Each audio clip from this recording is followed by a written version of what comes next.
Edgar leading 21-14. Auburndale on the move, though, all through the air. Throw again. Here's the pass. It's caught. And then immediately drilled and dropped. The ball came loose. Edgar's got the football. Took it right out of the hands of the receiver. And the Wildcats have it. And that will end this game, I would think. Time now for the Jerry Sinz Show. Recorded at Edgar Family Restaurant in Edgar. And sponsored by Security Health Plan. Security Health Plan. Promises kept, plain and simple. Visit securityhealth.org today. Welcome to the Jerry Sinz Show. I'm your host, Jason Zaleski, here at Edgar Family Restaurant, and sponsored by Security Health Plan. Promises kept, plain and simple. Here with Edgar football coach Jerry Sinz. Coach, a tight one on Friday night. We'll talk about the game in its entirety, but first we'll go down. You had to kind of survive twice. You had to survive an Auburndale drive that resulted in a forced fumble, and then you had to result throw into the end zone at the end of it. You survived both. You survived Auburndale. Yeah, it was an exciting game. We knew they had a very good team, excellent quarterback, good wide receivers, good passing attack, and of course Weber also runs the ball well. It was just kind of an exciting atmosphere. There were fat hands, on both sides, fairly close to the field. The officials made them get back one time and whatever. And but yeah, we did a couple things too where we thought we could get a first down and maybe put the game away, and there was a little miscommunication with the guy going in with the play. But those kinds of things, of course, happen. Fortunately, we never turned the ball over at all. We didn't have any fumbles or any interceptions, which is big. Probably one of the things that help us pull it out, because obviously the game could have gone either way. It sure seemed like it, especially coming down to the end. No score in the first quarter.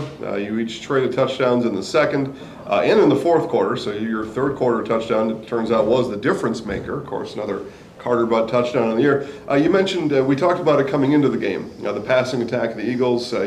You don't often find in Division 6 or 7 and in this area a quarterback that can be as prolific as Trayton Weber is, almost 250 yards passing. Do you worry, though, once maybe we get past this week 9 and into the playoffs on a different quarterback coming to town? Is that something you can withstand again this year? Well, yeah, Marathon we got this week, and they have a very good passing attack too. They've passed for 1,350 yards and numerous touchdowns, and run a similar formation to what Auburndale does. So we're going to see the same type of attack, again this Friday, which you'd think would be a little advantage to us. We should be more ready for it this week, a guy would think.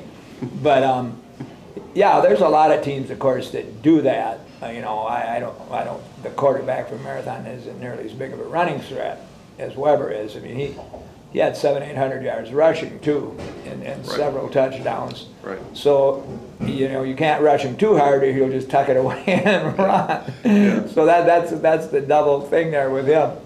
That sometimes with purely passing quarterbacks, you can pretty much go at them because they don't plan on running, they don't want to run, but he does. You mentioned all the fans there. Again, we warned everybody at home that was going to happen. If you didn't get down there, you wouldn't have a seat. Of course, there were people standing, also standing in the west end zone too. So a great atmosphere for high school football. You can't ask for much more than that. Just before we turn the cameras on, you and I looked at this play. Let's talk about this late in the fourth quarter here. Pass to the sideline. Yeah, our corner came up, Keegan Hartway, and hit the guy fairly hard, so he was stopped. And of course, we always tell our guys, well, if somebody else hasn't stopped, the second guy come in and see if you can strip the ball.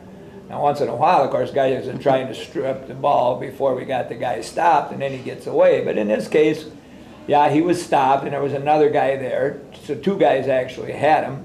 I think it was probably Keegan and Leighton Schuett. So then Tegan Strike came in, and of course his whole idea was, I want to see if I can strip him. So he just reached in there and grabbed the ball and pulled on it, and it came popping up, and then he caught it in the air.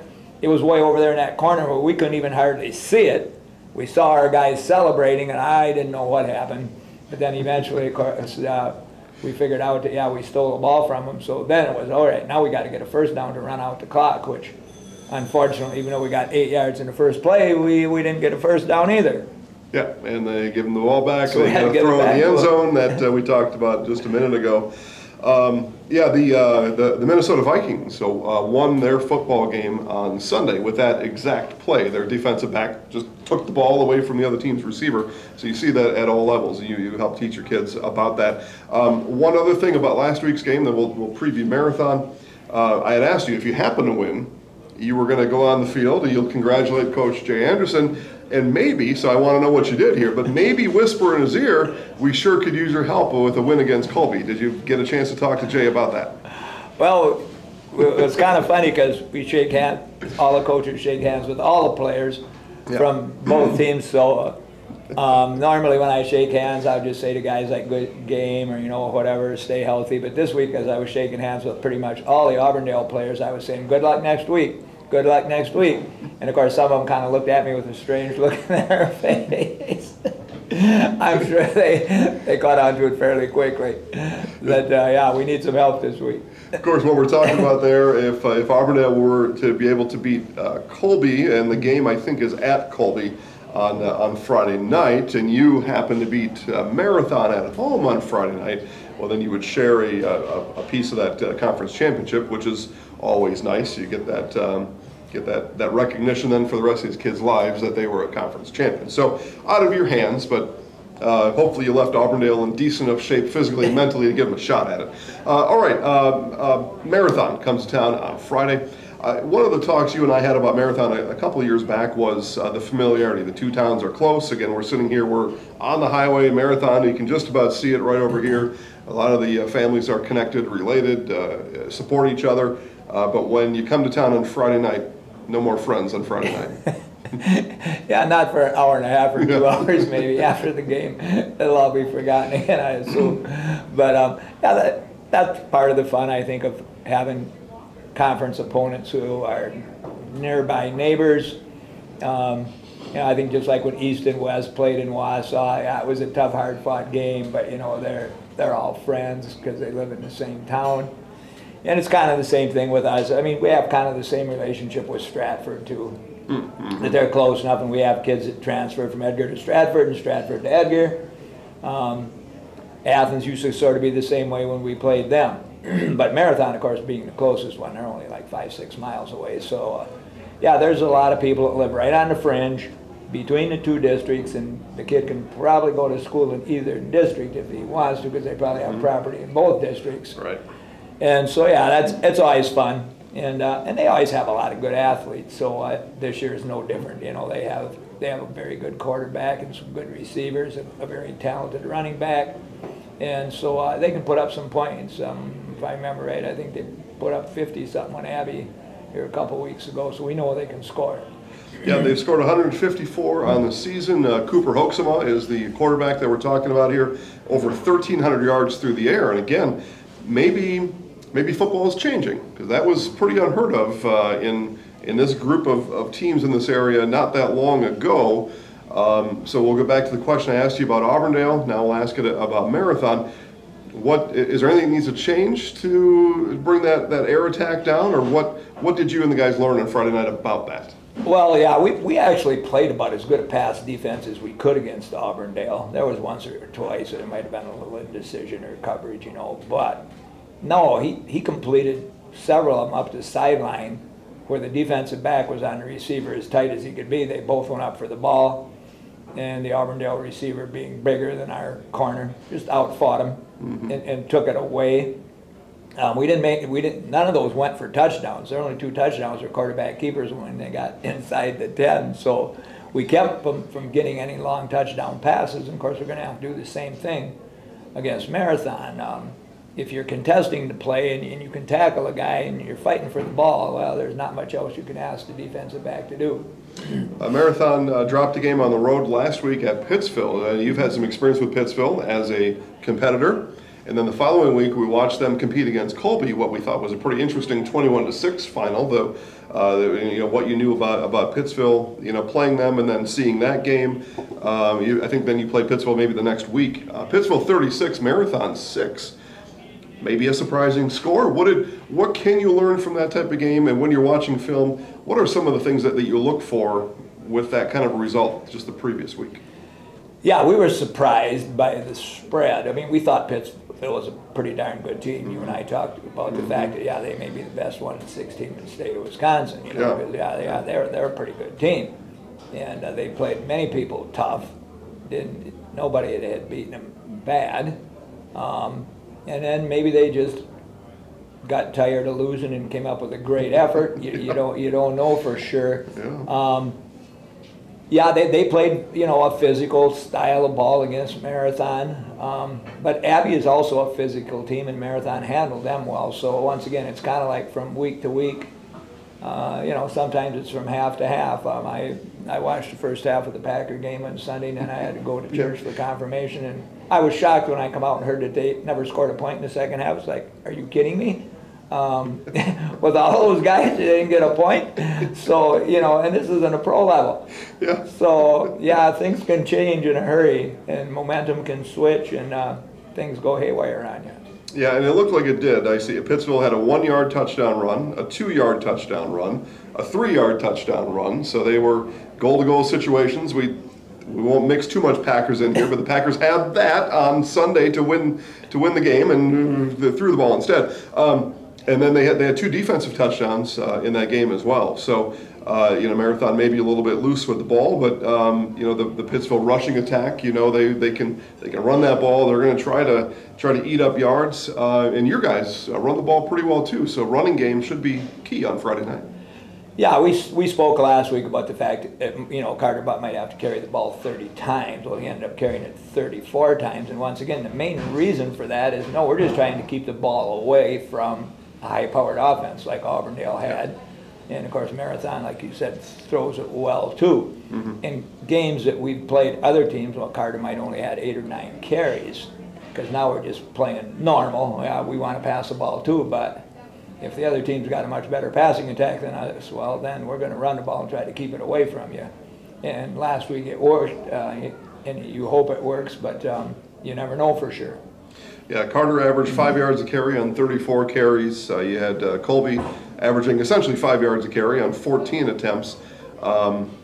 Everybody got enough gas left to get to the finish line this year? I think so. Yeah, I hope so. Of course, like they were arrested. I mean, it was kind of funny that, yeah, Carter only has like 115 carries in the whole year. Well, he had 34 of them against Auburndale. I think he had 27 or 8 against Stratford. So in the other 6 games, he carried the ball about 8 times, you see, each. So, and that's kind of by design, you know. But yeah, I know some teams play or have a running back carry it 30 times every game, but we've never, ever done that. If it needs be, you know, we try to do it, but once again, he starts in defense too, so we don't want to suffer in defense because of what we're doing in offense, because we always sell defense as a bigger key than offense is. So I think we will be more varied this week, I'm guessing, and hopefully in the playoffs too. Yeah, okay, you're guessing. You got a pretty good handle on that, though, I think. You probably can tell some people what to do. We're going to show this on the screen right now. This is our bracket projection. Now, we're going to know Saturday morning at 10 o'clock who is what and what's where. And actually, we got a correction from Travis Wilson earlier. He had made a mistake with this team, but it looks like you're a solid number 1. These teams you're somewhat familiar with on a year in, a year out basis, having played you know, who we think is your first round opponent, you know, in recent times. But being that 1 seed, half the teams only make the playoffs in the entire state. Your kids, you know, there's been a lot of playoff appearances around here. Are they able to appreciate making the playoffs? Knowing only half get the ability? I hope so. Yeah, I think so. We haven't talked about it yet because, once again, we always kind of go with the one game. Well, we talked about it a little bit, that there was going to be a show on TV on Saturday morning. So if you want to find out, well, you can watch Valley Sports on Saturday morning. But our focus right now has got to be on Marathon to take care of our own business. Yeah, that would be a fine bracket with us if it worked out that way. I know there's other people projecting other things, so... one I heard we were 3rd seed, and I thought, well, they don't know what they're talking about. Yeah, I think we'd be better than the 3 seed if we go 8-1. Steer clear of those people, Coach. They don't know what they're saying. I mean, Shiocton is probably in your group. Now, again, this is based on geography, and we don't always know how they carve up the geography. This is based on historical geographies and all that type of thing. But should Shiocton be placed in your bracket. I mean, that's a team that's played essentially all D5 teams all year long. They're going to be ready to play. Oh yeah, yeah. They've always been good. Shiocton's always had tough kids. I remember them and Stratford playing each other, and then us and Stratford might play each other. We used to all be in the same division, Division 5 here a number of years ago, or we were all in 6, I think, a couple of times too. So yeah, we're a little bit familiar with them.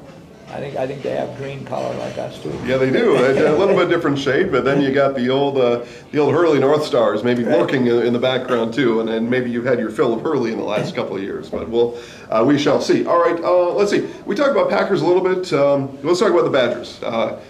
Get a new coach, or a new head coach anyway, right? Jimmy has already been there, but elevated to a head coach, and they get a win. That's pretty good for a first time as being head coach. Yeah, they played obviously a lot different, to my way of thinking. I mean, they just seem to be more spirited. They seem to be more loose, too. I'm sure that they were all realizing that, Coach Chris was gone because of the way they played, not because of anything that he did. Yeah. And therefore, we better... In particular, nothing he did. Right. We better toughen up and start playing better, because I'm sure they like Coach Leonard too, and they want to see him stick around at the end of the year. Yeah, you got the management there with the team's got to walk a fine line, because sure, you want everybody to win, but you want Jimmy to stay in some capacity, maybe the head coach, who knows? Right. But you elevate somebody like that, and now you need to see if you can keep them. Yeah, I hope that they keep playing well. I think they ran the ball more, which, once again, and then, of course, your passing game always improves when you run the ball more. If you're passing too much, well, then pretty soon the passing game starts to suffer too. And so I thought they had a better mix, and then they had better spirit. The conference now looks like a toss-up. Of course, with my son being at Purdue, where I was interested in that, I think I'm going to go down to the game on the 22nd when Purdue comes to Madison. Yeah. And then they, Purdue may be ahead of them at that point, because they're ahead of them right now in the standings. So it'll be an interesting season yet in the Big Ten. Yeah, there we go. Okay, so get down to Edgar Friday night against Marathon. It's always a good show in Edgar. Some of the best things going on out there, the best fans, the best fires, everything else going on. If you can't make it, we'll have the game live on Zaleski Sports, Tom King pregame show at 6:50. And then Coach mentioned Bally Sports, 10 o'clock on Saturday is where you can first see the football seeds for the upcoming playoffs. So we believe Edgar is the 1 seed in their wherever in the world that they have you go and play, but we believe that you're the 1 seed there. And then Bally Sports is having me on that show, so I promise I'll talk real good about Edgar Wildcats football. Thank you very much. Okay. All right, we'll end it for now. Best of luck Friday, and Coach. And then, again, football Friday night, and we'll see you again next week. Have a great night, everybody.